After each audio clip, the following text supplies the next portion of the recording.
What's up, everybody? It's Blaine's blog, and I have some news.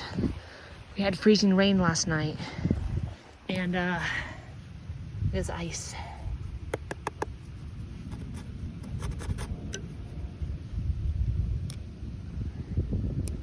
Icicles.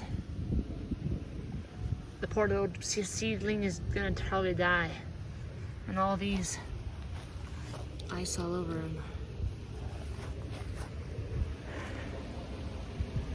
Not just that, I also got something else to show you.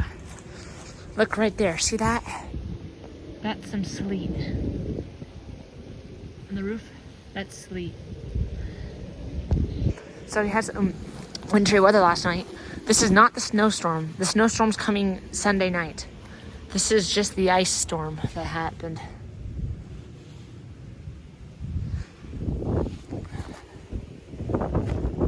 Cauliflower is done for.